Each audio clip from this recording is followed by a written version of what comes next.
Gaming History 101. Final Fight is a brawler, or belt scroller as they are known in Japan, that released late in 1989 to arcades, and for some, myself included, it is the strongest example of the genre. Double Dragon had established the formula in 1987, but had since lost touch with what made the original so addicting, and while we were all pumping quarters into Konami's licensed brawlers, they lacked much innovation. Final Fight improved upon the formula and made 3 distinct and balanced protagonists to play as. The mayor's daughter has been kidnapped by the Mad Gear gang, and you have to get her back either as her boyfriend Cody, his best friend Guy, or the mayor himself, Mike Haggar. Each fighter is varied, with Guy having quick but weak attacks, Cody having balanced speed and damage, and Haggar having slow punishing attacks.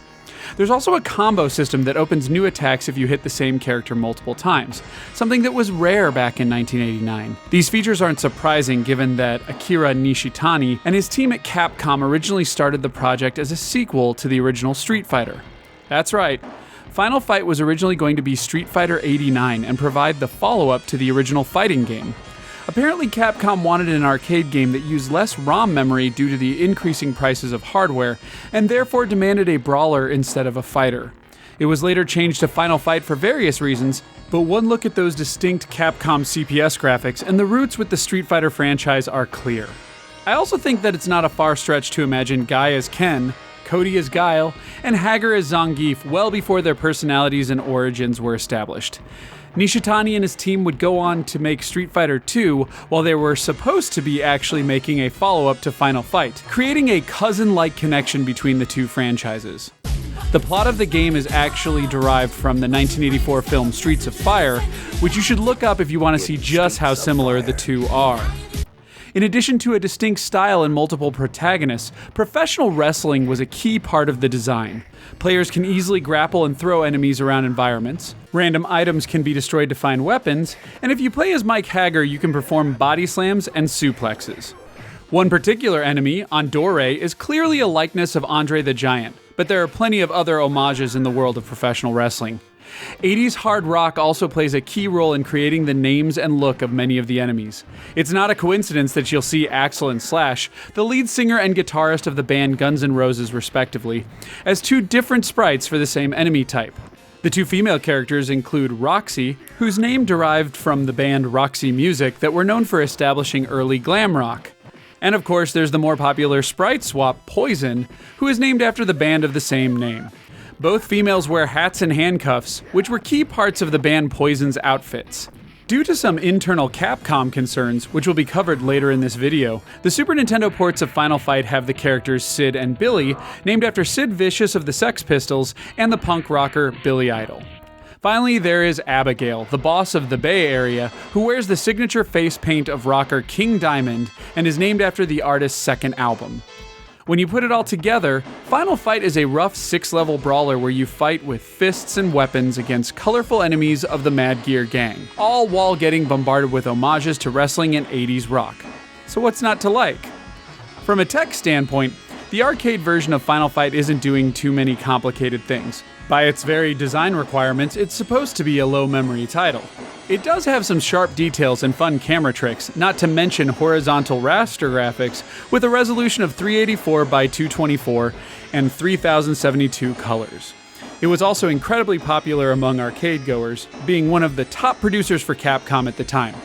As such, Final Fight was ported to many platforms and due to multiple controversial details and designs, was altered in content. This also extends to the limiting various aspects of gameplay in many ports that were released.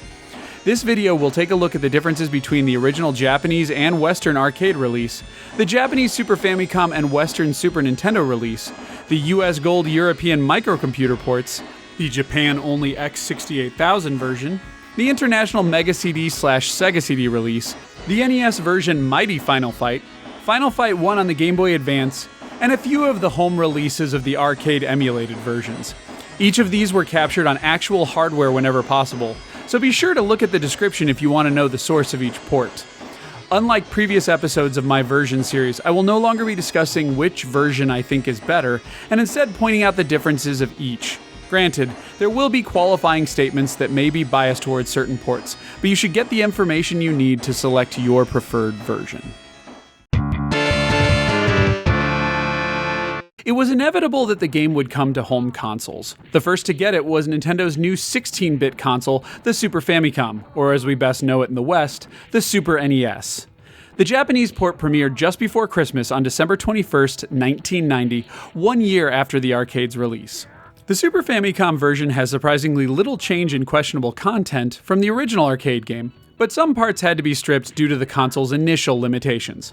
This is customary with launch window titles where a lot of tricks that the programmers eventually learn are not yet known. When Final Fight premiered on the Super Famicom, the console was only a month old, proving that Capcom's teams were definitely working with pre-release development hardware when programming the game. Probably the biggest omission is the fact that Guy has been removed as a playable character. As someone who always played as Guy in the arcades, this is a glaring omission. Guy will return in the later Super Famicom/Super NES release, Final Fight Guy, but that's not until 1992 in Japan and 1994 in the US. The intros were also changed to reflect Cody being alone, whereas he's usually with Guy in the arcade version. Another big removal is the lack of co-op, which can be a deal breaker for some. Brawlers will always be best suited for two players enjoying some good old-fashioned couch co-op, and it seems criminal that Capcom had to remove two-player from a game that definitely benefits from it. The lack of two players was so significant that Capcom made sure to include it in the sequels that remained exclusive to Nintendo's 16-bit console. Another massive gap in content is the complete removal of the fourth area known as the Industrial Zone, which strips the level count down from 6 to 5. Additionally, the Industrial Zone is significant because it contains many trap hazards, probably the most distinct aesthetics, and the most unique boss of the game, Rolento. On the back half of the area, you'll be fighting multiple enemies on a moving elevator while he tosses weapons, items, and eventually grenades into the crowd. It was probably the moving background in addition to so many items on screen at the same time that made the decision to cut this level necessary. It may also have been the case that Capcom couldn't get this level working properly, but I couldn't find much information to back this theory up. Beyond these major removals, there are a few differences here and there, like the lack of animations when transitioning areas, which makes the random ring fight with some Andores seem completely out of place. There's also the fact that no more than 3 enemies can be on screen at once. In the arcade game, there are times where the screen is literally flooded with enemies, sometimes as many as 7 or more, and you're either getting beaten to a pulp or pummeling herds of mad gear with a big smile on your face. In the Super Famicom version, this is often not the case, as you juggle only a few enemies at once, and it drags the experience along. As you would expect, this also means enemy spawns and combinations of foes throughout the game differ heavily from the arcade version. The final change is minor, but when your character dies, the enemies no longer fall to the ground. In the arcade, when your character dies, all of the enemies are thrown to the ground when you respawn, which allows you some breathing room to set up a fresh life. On Nintendo's consoles, the enemies don't fall at all, and you're simply dropped into the middle of everything. It's possible this was a limitation of the hardware, but I doubt it. More likely it was cut because there just aren't that many enemies on the screen. It should also be noted that in all versions of Final Fight, there are several features hidden within the game code. The Industrial Zone does exist in some form and can be accessed with cheat devices, but the graphics are all garbled. There are also remnants of two-player co-op and several other debug modes. I won't get into all of them here because the average player won't be taking the time to debug the game, but the fantastic site The Cutting Room Floor has everything laid out for you, including how to access this content. Please visit the link in the description if you're interested. As far as content is concerned, the game is almost identical save for the opening cutscene, where the date on the text has been changed to somewhere in the 1990s, and Jessica is now wearing her signature red dress instead of a bra when she's displayed on the television. Roxy and Poison also have the hit animations from the arcade that showed off much of their chest completely removed, so now when you hit them they only bend forward instead of backward. Graphically, the game is pretty close to the arcade with some detail, animations, and backgrounds dulled down, but it passed for arcade perfect when I was a kid. With 256 potential colors at once, the Super Famicom/Super NES had little issue trying to reproduce the palette of the original arcade game, and that's probably why it looks so close. It does seem to run a bit slower, and the signature slowdown comes from time to time on busy screens. If you're sitting at home playing alone, however, this first attempt makes Final Fight very tempting on Nintendo's console, and I'm sure some of you prefer this version over all others. Now, you're probably thinking, wait, I thought that Nintendo censored a bunch of the stuff from the Super Nintendo version. Now, it is true that a lot of content was changed for the Western release on the Super Nintendo, but the Japanese Super Famicom version did not suffer any of these changes. It's well documented that it was actually Capcom who made these changes as part of the localization process. With that introduction, let's get into the identical US and European releases on the Super NES. Regardless of whether the changes made to the Super NES version were from any Nintendo influence, a lot of content was changed or removed from the Western release. Most significant is what I like to call the Poison controversy, which Nintendo's version dodges completely. Poison, and potentially her palette swap Roxy, are considered quote-unquote new half in Japan, which is synonymous with a pre-op transgender. Designer Yoshida, in the book All About Capcom Head-to-Head Fighting Games, claimed the two were originally designed as women, but were changed after comments from an anonymous Capcom female employee said that it wouldn't be appropriate to hit women. Some fans quickly pointed out that early design docs for Poison include the word new half on them, and believe this means she was always trans. From there, the conversation starts to devolve, get somewhat immature, and Yasuda has talked later in interviews about the specifics that Poison is pre-op in Japan while she's fully post-op in the West. I personally like the most widely regarded theory of Roxy as a cisgendered female and Poison as a transgender with a more elaborate backstory, given that she reappeared in several sequels and Street Fighter titles. SNES Final Fight skates this potential controversy as well as a justified fear of response from Western feminist groups by removing Roxy and Poison completely. They are instead replaced by two skinny male characters, Billy and Sid, with the same moveset. It's definitely noticeable to have different enemies, which magazines at the time were very quick to point out, but from a gameplay stance, it doesn't change anything, really. Sid and Billy would continue to return in both Final Fight Guy and even Final Fight 1 on the Game Boy Advance, so these days I like to think of them as just exclusive characters for Nintendo's Western releases. For various social and political reasons, fans take issue with the replacement of Roxy and Poison, not to mention Poison's popularity in the franchise. If you really want Roxy and Poison back, and you must play it on a Super NES, just import the Super Famicom version and do the quick mod to play imports on your console. Poison and Roxy were not the only characters to get a change in the Western release, however. The first boss in the game, Damned, had his name changed in the West to Thrasher.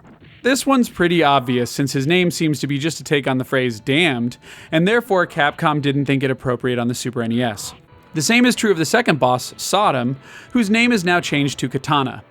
This one is probably just derived from the way the Bible describes the term as a perversion unto damnation, or the simple connection to the term sodomy, so like all these other changes, it's probably just to avoid controversy.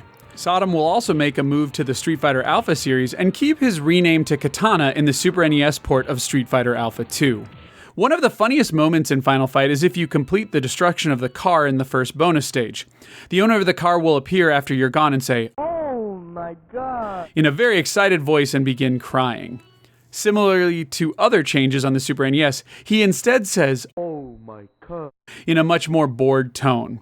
It's small, but I really don't like the change, if only because it's not as animated in the new version. There are a few minor changes of note, again to remove some of the adult aspects of the game. Sharp objects like knives and the Muramasa katana no longer draw blood in the West and instead just give the standard hit object. The sign for the bar in level 3 has been changed to say club instead of bar, and both beer and whiskey were removed as collectibles. The statues of women with exposed breasts in the final level are also redrawn to have them covering up. A final little change was made to the last boss, Belger, who in the arcade and Super Famicom version appears in a wheelchair with Jessica in tow. For the Western release, he's now in an office chair. Despite all of these changes, Final Fight is still largely the same game as before, save for some tweaking to the game code. There's clear maintenance to the game's AI, and it comes off more annoying and difficult in the US. This is consistent with what we've seen in other games, where difficulty is tweaked to adjust for game rentals in the US, and Capcom is one of the main offenders. Enemies now have a longer reach, slightly bigger health bars, take cheap shots, and avoid your path. In the Japanese version, they literally line up to be beaten, whereas on the Super NES, enemies will go out of their way to avoid you, and it's much more of a game of cat and mouse. Along with that, there's the additional slowdown, most notably when Andore duos come along, making the game stutter until some of the enemies are taken out. But the big charging guys have this effect as well. Bosses have also been tweaked, but in odd ways. Eddie uses his gun and grabs you much more often, making death frequent, and the same can be said of Abigail, who can be jump kicked to death with ease in the Super Famicom version. On the other hand, final boss Belger is a cakewalk on the Super NES, with easy grapple points and standard enemy hit detection. He was basically impossible to kill on the Super Famicom because every hit puts him in a temporary invincible state, and his grapple window has only a few frames. In the Super NES version, he's just like any other enemy, susceptible to combo attacks and easily thrown. I cleared him in a couple of lives on the Western version, whereas I couldn't take him out with 4 lives remaining in the Japanese port. If these censorship points and gameplay tweaks aren't what you're looking for, a simple import will solve most of them. There's significantly more slowdown in the Western release, so perhaps that's the biggest drive for some of you to import. Of course, no 2-player co-op is unavoidable, and you can't get a version on Nintendo's 16-bit consoles that has it. But Capcom did restore Guy if you want him, albeit at the cost of fellow protagonist Cody. This version is called Final Fight Guy. Final Fight Guy was technically only released in Japan and premiered on March 20th, 1992. It was also available in the US as a rental exclusive for Blockbuster Video, but that wasn't until the summer of 1994. It is still possible to find US copies of Final Fight Guy, but as expected, they fetch a premium price since the game was never officially at retail. Final Fight Guy's main change is that it swaps Cody with Guy. To me, the game makes more sense with Guy and Cody being the 2 selectable characters, considering Guy is Cody's best friend. But to remove Mike Haggar from the story means Capcom would have to make a whole new plot and cutscene considerations, so I see why he's left in there. Accompanying the change is a new introduction that explains the swap. Psst, it's because Cody's in Japan. The title screen has been ever so slightly altered for the new game title, as expected. There's also only 4 difficulty settings instead of 8 in the secret menu, which can be accessed in all versions of Final Fight by holding L and R and pressing Start. Many of the changes are slight, and you may not have even noticed them. Items barbecue, curry, banana, and grapes were swapped out with chicken, sushi, pineapple, and orange, respectively. There's also a 1-up item now that looks like a little doll version of your character, as well as a Jessica doll that grants temporary invincibility. The previously stagnant neon lights of the club entrance are now animated, as is the bartender reading the paper in the background of the club. There was some optimization, maintenance done, and design tweaks as well. Enemy AI now takes cheap shots and avoids the player, making it closer to the Super NES version of the original, but slowdown is almost gone completely.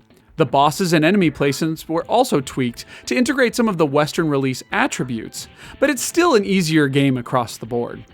Andore spawns are also more frequent, but it's still nothing compared to the barrage of the Western release. Belger was made harder to be closer to the Super Famicom version's fight, but otherwise the Western rental release has these slight tweaks mentioned in the Japanese release and really nothing more. Ultimately, Final Fight Guy follows the same localization changes as the previous game depending upon region, so if the content was in the region's previous version, it's in this version. This also means that the 2-player co-op and the industrial zone, including Relento, are still completely omitted regardless of region. While Europe did not get Final Fight Guy, a tragedy to fans of the rightful best protagonist, it did get a series of releases of Final Fight not found anywhere else. Let's take a look at the 5 ports that US Gold released on Microcomputers.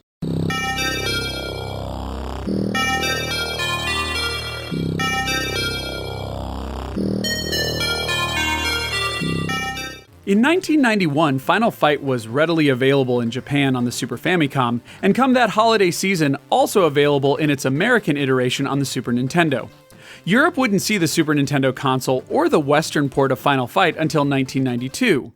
Enter US Gold, a publisher that often released multiple ports of popular games to various microcomputers. For the unacquainted, some of these computers were still going strong at creating similar visuals, and sometimes even gameplay, to the original games, whereas others, not so much.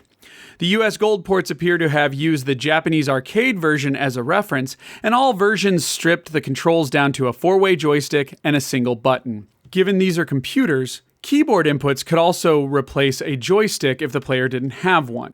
The Commodore 64 is probably one of the more dated of the microcomputers, but it also had been out almost a decade when Final Fight released.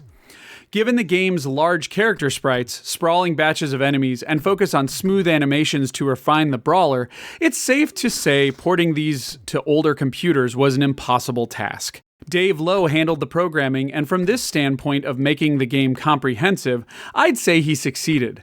Unfortunately, where he failed was in the gameplay itself, which is abysmal. Couple that with the fact that this is a tape game with near 10-minute load times and breaks in the gameplay to flip sides of the tape, and you've got to have a lot of patience to play this version. That said, these load times are very common for a C64 title. As previously mentioned, the control scheme has been changed to reflect only 4 directions and a single button. This means that pressing the button while standing still will punch, pressing up in the button performs a stationary jump kick, down in the button performs a super move, and all the other directions will jump kick in that specific direction. This is probably the biggest crux because, to a large extent, you're standing still and watching foes walk at you while spamming a single button. Moving around isn't ideal and often not even necessary, especially given the poor collision detection. You also won't get bombarded with enemies because due to hardware limitations, I don't think more than 2 enemies can be on screen at once. Those same limitations also prevent any music during the game, which wasn't rare by any means for the Commodore 64, but given the slow, boring gameplay, it really stands out. There are the occasional sounds when you hit or defeat enemies, but it's still bare-bones sound design. All these criticisms were also reflected in written reviews, both from magazines back in the early 90s and later websites that revisited the game, so it's not simply a lack of nostalgia from an American here. Content-wise, however, the Commodore 64 version of Final Fight is robust and seems to be as close to the arcade version as possible. Opening cutscene animations are present, all 3 protagonists are playable, all 6 zones are there, both bonus rounds made it, and even 2-player co-op. Understandably, the focus here was to recreate the arcade game as full and feature-complete as possible, but at the expense of making the game not particularly fun. I think that's very striking for the Commodore 64 crowd because its games were known for just the opposite. I find these graphics to be on par with NES graphics for the most part, but frame rate is much more sluggish. The Amstrad CPC came out in 1984, so by the time Final Fight was released, the computers had been out for 7 years and undergone several revisions and upgrades. Granted, these weren't massive upgrades in the sense of a console generation, but on original spec, the game wasn't even possible. Final Fight required 128 KB of RAM, which is an upgrade from the original stock 64 KB. The Amstrad also had both a green monitor and a color monitor, meaning that depending on which version you purchased for your setup, you could view games in almost a Game Boy-like series of green hues or full color. Speaking of portable games, I've often compared the Amstrad CPC look to that of the Game Gear, which isn't really surprising since the two share an awful lot of similar hardware. So in a weird sense, those who had never seen the Amstrad CPC can imagine it capable of Game Gear-style graphics, but with an optional monitor that made it look almost Game Boy-like. It should be noted that the Amstrad CPC had at least 64 KB of RAM, and up to 512 KB before modders came up with larger solutions, whereas the Game Gear had a paltry 8 KB of RAM in comparison. This means that games and scenarios could be much larger on the Amstrad CPC, allowing much larger loads to be put in temporary memory. The Amstrad port of Final Fight was programmed by Richard Applin, who had previously worked on ports of Double Dragon and Double Dragon 2 while at Virgin. This experience is probably why the Amstrad port has a few improvements over the others. The load times are much faster, even though this port is also on tape. But I will confess to not knowing much about the architectural differences of how data moves between these microcomputers. Also, despite still being a 4-way joystick and 1-button control scheme, grappling works just as it should, especially for Haggar. This really breaks up the monotony of combat in most of these microcomputer ports, and was easily the most enjoyable of the group. In addition to big chunky sprites that more closely resemble the size of the characters of the arcade version. There are still some limitations necessary to get the game running on the Amstrad. It appears the limit of only 2 enemies on screen at once is still present, and this also slows the pacing of a level. I was unable to get a second player working, and I saw no prompt for a second player, so I'm pretty sure this version lacks co-op, which is where the Commodore does have a slight advantage. Frame rate has also taken a hit, with many more hitches and a lower frame rate. In order to achieve the improved visuals on the screen, it was reduced in size, which is why you see a reduced real estate even on official hardware. The opening intro resembled the Western release of the arcade release, with Jessica nowhere in sight. Additionally, the levels are shorter, and the spawns appear to be just random enemies at random times that the developer selected in each area. Still, all the levels are present, including bonus rounds and the industrial zone, and all 3 protagonists are selectable. All in all, this was a solid port considering the hardware limitations Applin was facing in development. Both the Amiga and the Atari ST were competing computers from the mid-80s that were based on the Motorola 68000 processor, which was huge for 16 and 32-bit computing. Of the various chips that spawned from this base, it was applied to the gaming world for microcomputers to arcade games to even consoles across the world. It was the chip that powered the first Macintosh, and it's also the chip that's in the Sega Mega Drive/Genesis, in addition to these microcomputers. Oddly enough, while Amiga and Atari were based in America, the trend of having microcomputers in European households meant that there were exclusive markets for computers, and the games are not found in the US. This was the case with the hybrid 68000 port of Final Fight that appeared on both the Atari ST and Amiga. This port was also programmed by Richard Applin, but I find it doesn't quite have the gameplay strength that the Amstrad version did. What it undeniably has is graphics. Wow, look at those visuals. They look like they're taken directly from the arcade game. As it turns out, Applin built a ROM reader from the arcade game and ripped the character sprites directly out of it. Now that's some talented workaround to prevent needing to draw the graphics from scratch. The backgrounds, however, were not ripped from the arcade game and instead drawn by some US Gold staff. This is probably the best way to see what Final Fight on the 68000 machines might have been if not for Applin's clever rips of the character sprites. From what I gathered out of a handful of blogs and magazine scans, the port was very enticing when it premiered, based solely on visuals. It was when you got the game home and booted it up that the major flaws of this title become crystal clear. Like all other ports, the game employs the single-button control scheme, which definitely makes combat less exciting. In this particular port, the biggest flaw is not the boring combat, but rather how it handles getting hit. Everyone in this version just takes a hit and is unaffected, save for a reduction of health. This means that a handful of enemies capturing you in a corner can spam you to death without you falling over or getting the opportunity to escape the endless blows. Sure, using the super move does clear everyone for the moment, but they can quickly get you stuck again if you're not quick to move. This version also has a low frame rate, and it doesn't register multiple keys getting pressed all that well, so getting stuck is a quick inevitability.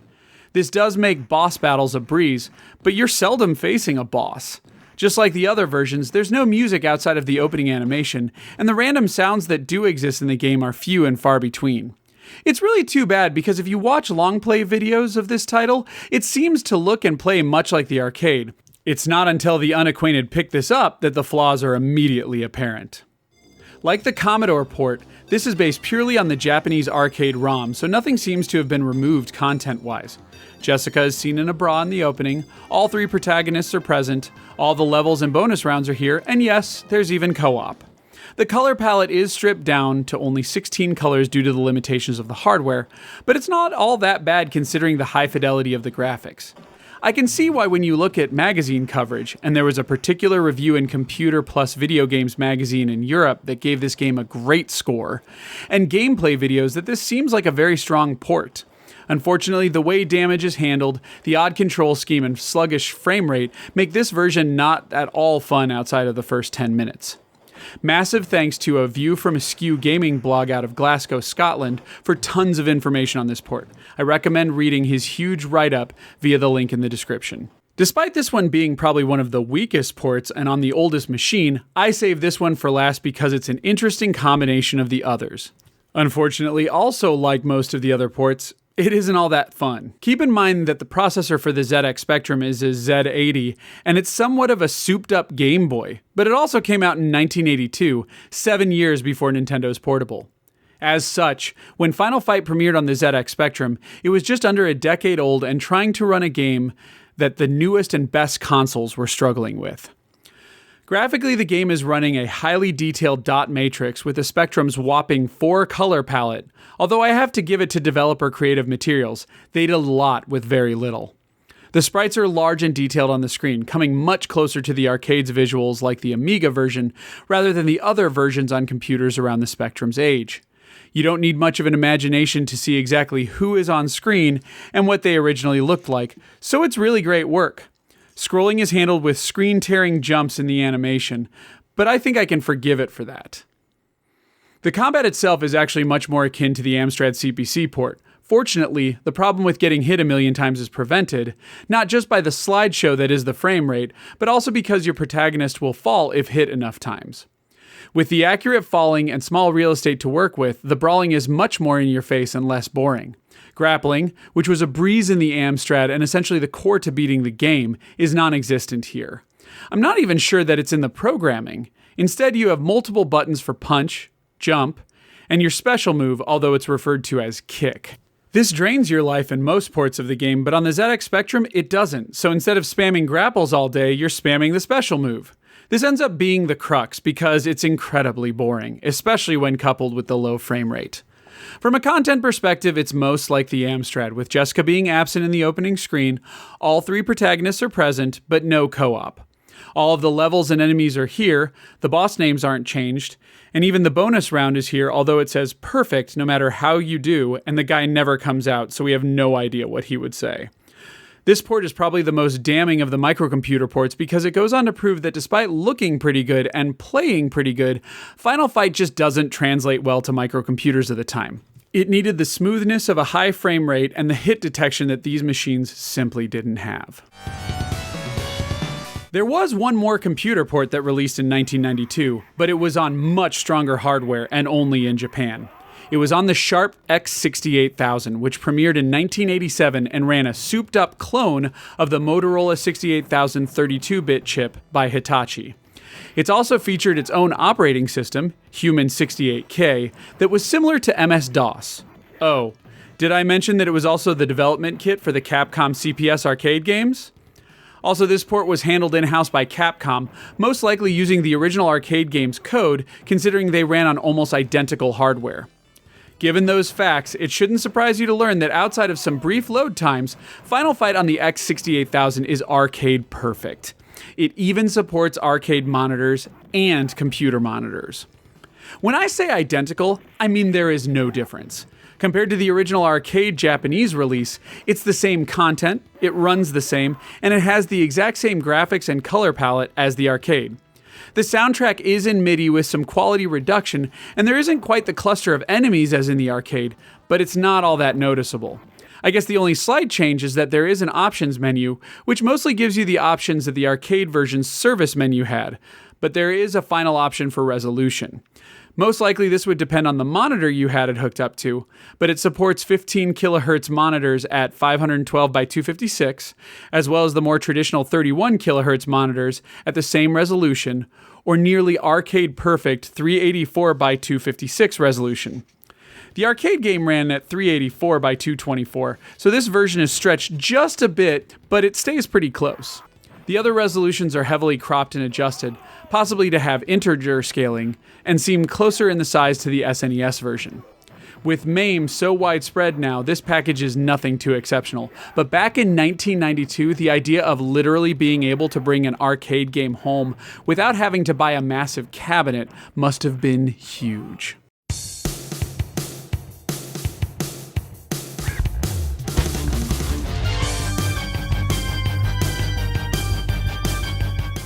One of the strongest examples of the so-called console wars, where fans of specific consoles were heavily divided, was in the Nintendo vs. Sega era. Final Fight CD, released in April 1993 in Japan and Europe, May in North America, is a prime example of a game caught in this war. Aside from requiring the expensive CD-ROM add-on for Sega's 16-bit console, Final Fight CD was a more complete package that suffered the limited visuals in comparison to the Super Nintendo version.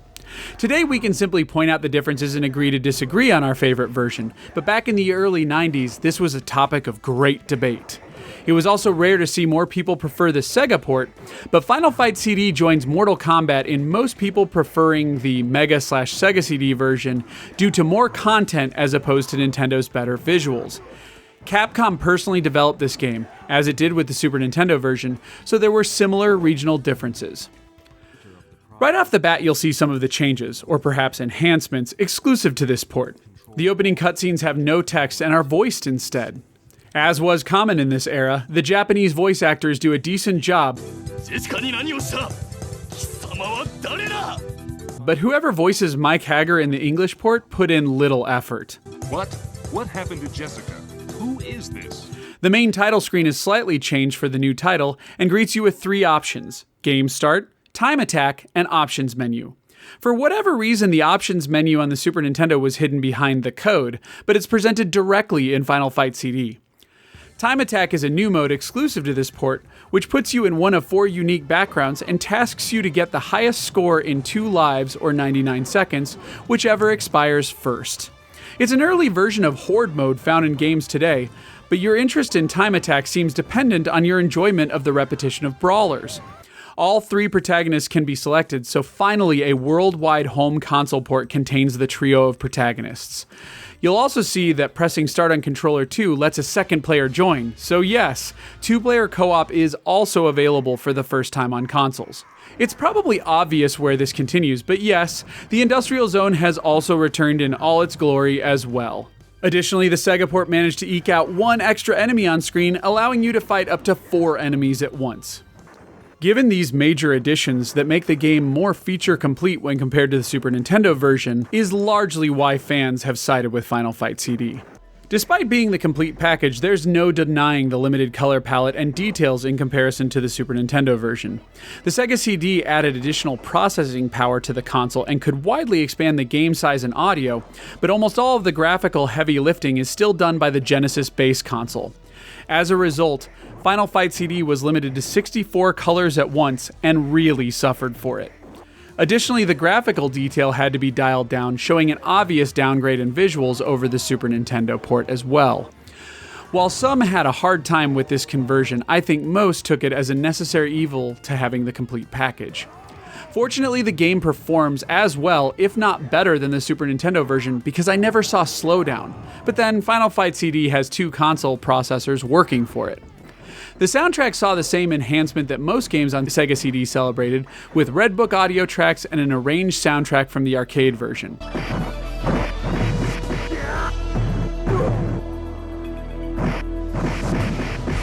I'm sure some don't like the changes to the music, but it does sound great, as you would expect from a CD-based game. It should be noted that fans have made a hack of the Japanese Mega CD version that recolors the game to be more arcade accurate. While I admit that it does improve the color, it's not the night and day change that magically makes the game look closer to the Super Nintendo port.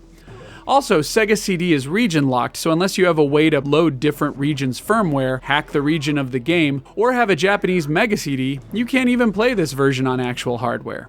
Capcom also made several regional changes between the Japanese and Western ports of the game, many of which reflect the changes found in the Super Nintendo version, so I'm not going to cover them again here.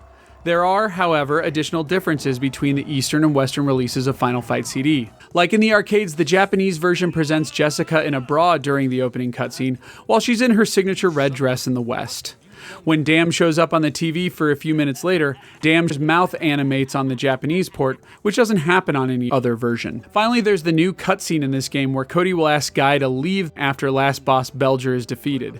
This new cutscene's not in the Western releases, and I've been unable to determine why. Final Fight CD wasn't the only version of Final Fight to release in the summer of 1993. The NES was still hanging on and got an impressive port in the form of Mighty Final Fight. Those that were around for the rise and fall of the NES will remember that the most popular games from arcades eventually got some form of home port on Nintendo's 8-bit console. Knowing that, Capcom really put one over on us with its US and Japanese release of Street Fighter 2010: The Final Fight in 1990. I wouldn't say I was super knowledgeable of publishers or developers back then, but logos like Capcom were easily recognizable by that time, and I was aware that both Street Fighter and Final Fight were from that company. This would be even worse as the game remained on store shelves well into 1992 and after the release of Street Fighter II, making it an even larger ruse. The main character's name is even Ken. Despite all of the common naming conventions, Street Fighter 2010 The Final Fight is neither of these games, and rather a sci-fi one-on-one fighter against AI components. It actually was a decent game, and I'm impressed by it nowadays, but back when I rented it hoping for a Final Fight game, it really rubbed me the wrong way. In fact, it stung so much that I ignored the true port of Final Fight, named Mighty Final Fight, when it finally released in 1993. I'm sure I wasn't alone. Naming controversy aside, Mighty Final Fight ports the concept of the original game over to the NES alongside chibi or super deformed style graphics and a minor leveling system a la the NES version of Double Dragon. If you played through the original game hundreds of times like me, you'll notice that the enemy spawns and level designs have been rebuilt for this version. So while things look familiar, it's definitely not the same. Damned is still renamed to Thrasher and Sodom to Katana, but the way these bosses are presented and eventually fought is completely different. Beyond the first level, there are even drastic setting changes compared to the original game, to the point that you can mostly consider Mighty Final Fight to be a complete remix of Final Fight. It keeps the main characters, all of the enemies, and most of the bosses, but it puts them in new locations and situations to keep the game fresh. Adding additional moves via leveling system and the childlike animation enhances this port, which was quite necessary at this point given that the game was already 4 years old and ported just about everywhere else. The one glaring omission is co-op. Yes, this is a single-player only game, but thankfully Guy is retained as a playable character, so it wasn't a deal breaker for me. It was also great to hear the 8-bit audio version of what are conceptually Final Fight-style songs,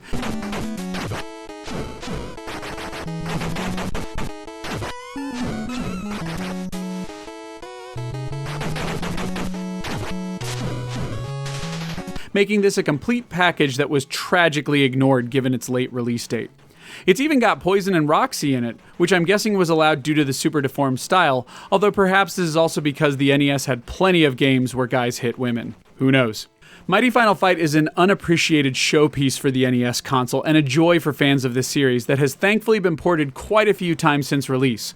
If you've got a working Game Boy Advance, you can get this port on the Capcom Classics Mini Mix from 2006 that also includes NES versions of Bionic Commando and Strider, making it a collection of alternative takes on Capcom arcade favorites. Fortunately, this title has remained quite affordable, even during the GBA price bubble, so a copy can be had for easily under $20 at time of writing. The rest of you will probably prefer to pick it up on either 3DS or Wii U thanks to its virtual console release on both platforms in all regions. After Mighty Final Fight, ports of this game go on a long hiatus for nearly a decade. The Super NES would see 2 sequels that remained exclusive to the console, but were met with mixed opinions. Capcom eventually decided to dig up the original Final Fight as a launch window release for the Game Boy Advance in mid-2001 with the enhanced port called Final Fight 1.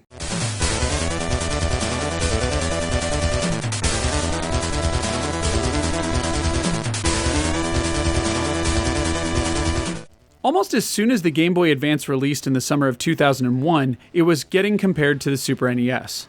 While the technical side of me wants to go off about the massive hardware differences that exist between the two, the historical gamer in me completely understands. Many games that saw popularity on the SNES were ported to the GBA, and with wide success.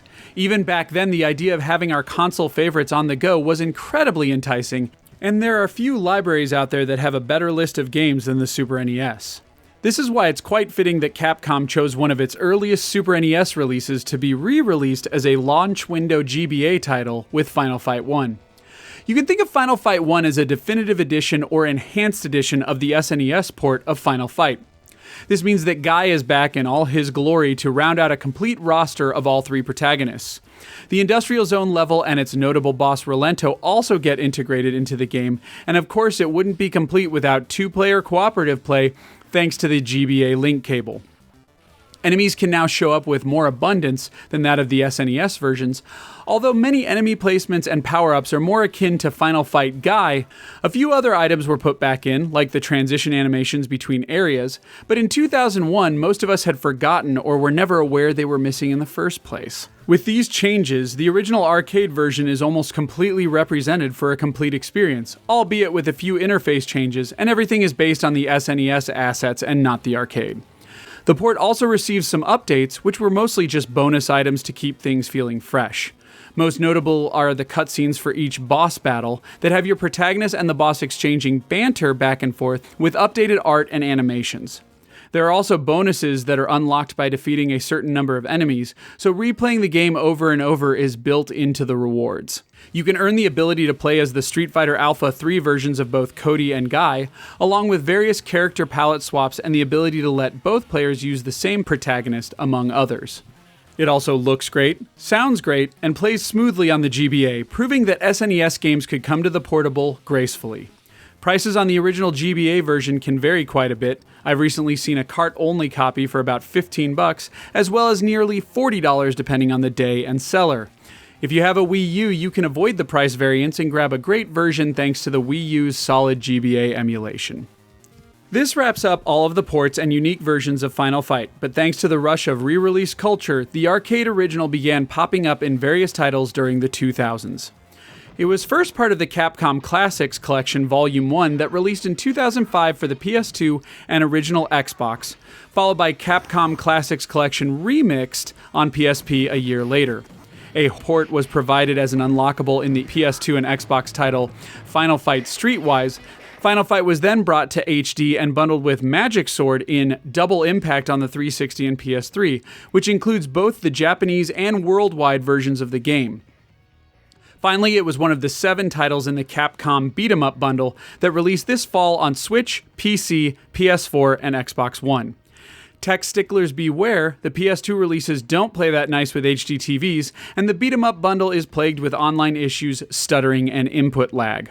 While Double Impact isn't perfect, it's the strongest offering that's also backward compatible on the Xbox One for those that owned the 360 version. Final Fight was a notable brawler in the late 80s that basically ushered in a new generation of a genre that was getting tired. If it weren't for this title, we may never have seen classics like Streets of Rage or possibly even Guardian Heroes come to light. Back when I was playing it, I took note of how stylized and upgraded it was compared to the fun, but very cookie-cutter feeling to the Konami licensed brawlers. It's one of my favorite games of all time, and now I can safely say I've played every version of this game, from the nearly unplayable to the basically arcade perfect. Feel free to check out my other videos at youtube.com/VGPTGS or head over to gaminghistory101.com for articles, videos, and podcasts on all things retro. For Gaming History 101 and the Version series, this is Fred Rojas saying peace out.